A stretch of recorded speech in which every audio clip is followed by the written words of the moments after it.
ஒரு மழை பனிந்த இரவில் சென்னையிலிருந்து திருச்சிக்கு போற சுமித்ரா தனியாக ஒரு கார் டிரைவ் பண்ணிட்டு இருக்கா. நேஷனல் ஹைவேல ஒரு குதிரை போலே போயிட்டு இருந்த ரோடு திடீர்னு மாயவனம் காட்டு வழிய பாதை மாதிரி மாறிடுது.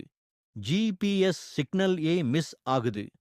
சுமித்ரா கொஞ்சம் டென்ஷனா கார் ஸ்லோ பண்ணி முன்னாடி வர்ற ஒரு அபாண்டன்டு செக் போஸ்ட் கிட்ட நிறுத்துறா.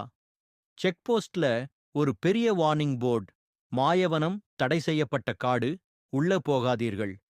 அவள் சந்தேகமா 2 முறை அந்த போர்டு படிச்சா. அதுக்கு முன்னாடியே பனிச்சிட்டுகள் சூழ்ந்து காடும் பக்கத்துல குளிர்க்குது. அவளோட கியூரியாசிட்டி ஜெயிச்சிடுச்சு.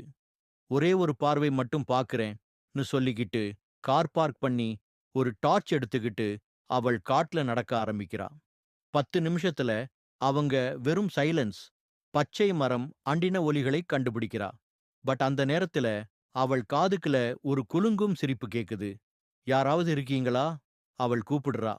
ஒன்னும் பதில் கிடைக்கல. ஆனால் அந்த சிரிப்பு ரிப்பீட் ஆவது மாதிரி இன்னும் ரொம்ப நேர்த்தியா கேட்குது.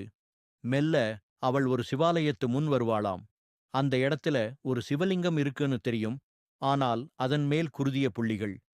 டார்ச்ல ஃபோக்கஸ் பண்ணும்போது ஒருத்தர் பின்னாலே வந்த மாதிரி ஃபீல் பண்றா.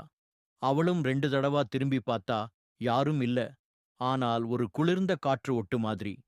சுமித்ரா நல்லா ஸ்கேர்டா நடக்க ஆரம்பிக்கிறா.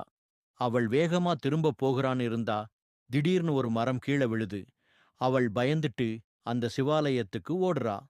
அங்க ஓடிட ஒரு முதியவர் வெள்ளையாடையில அவள் பார்த்து, இங்க வந்துட்டியா? இப்போ நம்ம ரக்ஷை யாரும் செய்ய முடியாதுன்னு கேக்குறாரு. அவள் அயலாறு யாருன்னு கேட்க முடியல. அப்படியே அந்த மரத்தில உட்கார்ந்திருக்கும் முதியவர் திடீர்னு வாத்தியாரா மாறிடுறார். அவனே அந்த சிரிப்பு கொடுத்தது, அவனே கர்ஸ் போட்டது. சுமித்ரா ஓடிப்போக முடியாத தருணத்தில் முடிந்த கதை.